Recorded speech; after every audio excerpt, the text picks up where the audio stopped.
We put out a statement today. We watched this, and it's impossible to watch this gross incompetence that I watched last night. And we put out a statement a little while ago, and these people are going crazy. They won't report it properly. Shall I read you the statement? Donald J. Trump is calling for, now listen, you got to listen to this one because this is pretty heavy stuff, and it's common sense, and we have to do it. Remember the poll numbers, 25%, 51%. Remember the poll numbers. Okay, so remember this. So listen. Donald J. Trump is calling for a total and complete shutdown of Muslims entering the United States until our country's representatives can figure out what the hell is going on.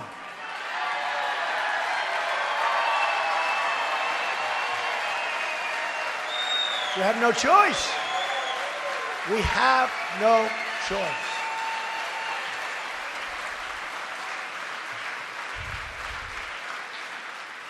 We have no choice. According to Pew Research, among others, there is a great hatred toward Americans by large segments of the Muslim population.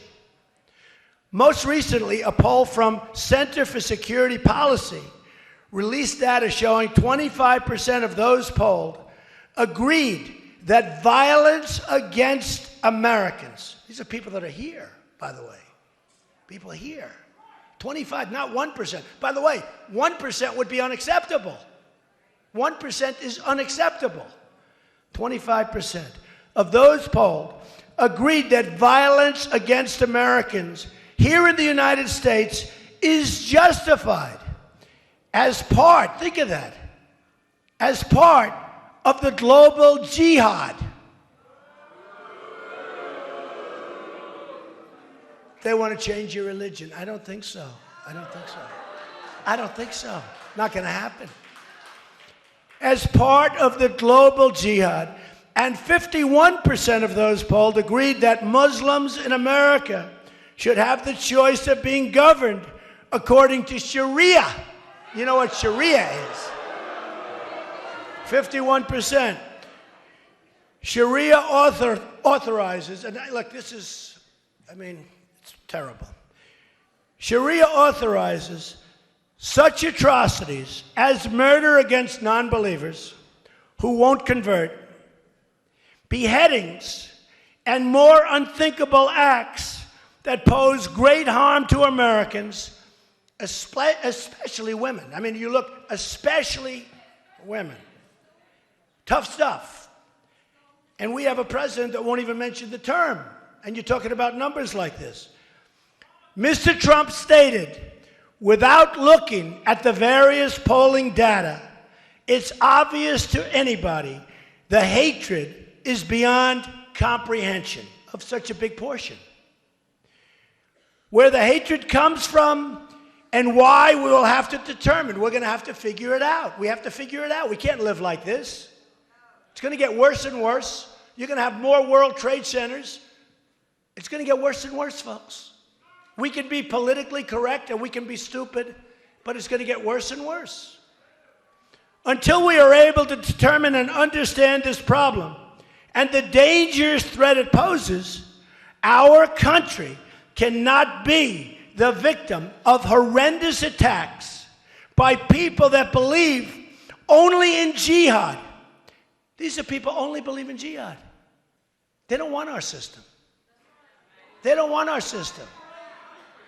And have no sense of reason or respect for human life. They have no respect for human life. Your comments about banning Muslims from entering the country created a firestorm.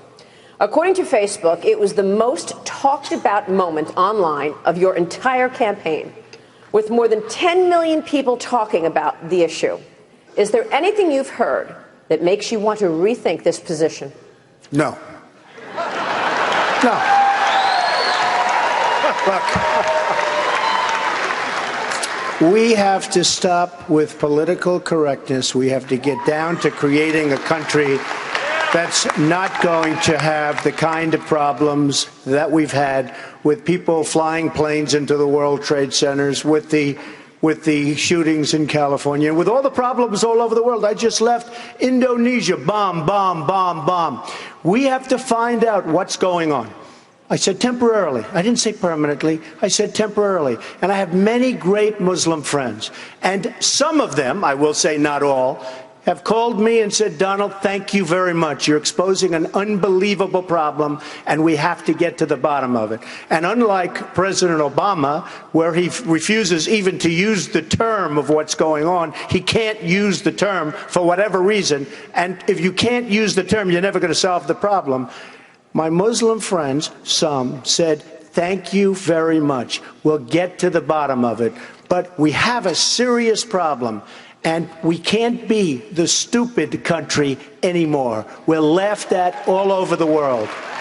Donald, I hope you reconsider this, because this policy is a policy that makes it impossible to build the coalition necessary to take out ISIS. The Kurds are our strongest allies. They're Muslim. You're not going to even allow them to come to our country? The other Arab countries have a role to play in this. We cannot be the world's policeman. We can't do this unilaterally. We have to do this in unison with the Arab world. And sending that signal makes it impossible for us to be serious about taking out ISIS and restoring democracy in Syria. So I hope you'll reconsider. I hope you'll reconsider. The better way of dealing with this is recognizing that there are people in the Islamic terrorists inside, embedded in refugee populations. What we ought to do is tighten up our efforts to deal with the entry visa program, so that a citizen from Europe, it's harder if they've been traveling to Syria or traveling these other places where there is Islamic terrorism, make it harder, make the screening take place. We don't have to have refugees come to our country, but all Muslims? Seriously? What kind of signal does that send to the rest of the world that the United States is a serious player in creating peace and security? You said that he made those comments and they represented him being unhinged, yet after he made them... Yeah, they are unhinged. Well, after he made them, his poll numbers went up 8 points in South Carolina. Now, wait. 11 points to be exact. Are you saying that all those people who agree with Mr. Trump are unhinged? No, not at all. Absolutely not. I can see why people are angry and scared, because this president has created a condition where our national security has weakened dramatically. I totally get that. But we're running for presidency of the United States here. This isn't a different kind of job. You have to lead. You cannot make rash statements and expect the rest of the world to respond as though, well, it's just politics. Every time we send signals like this, we send a signal of weakness, not strength. And so it was an unhinged statement, which is why I'm asking him to consider changing his views. I want security for this country, okay?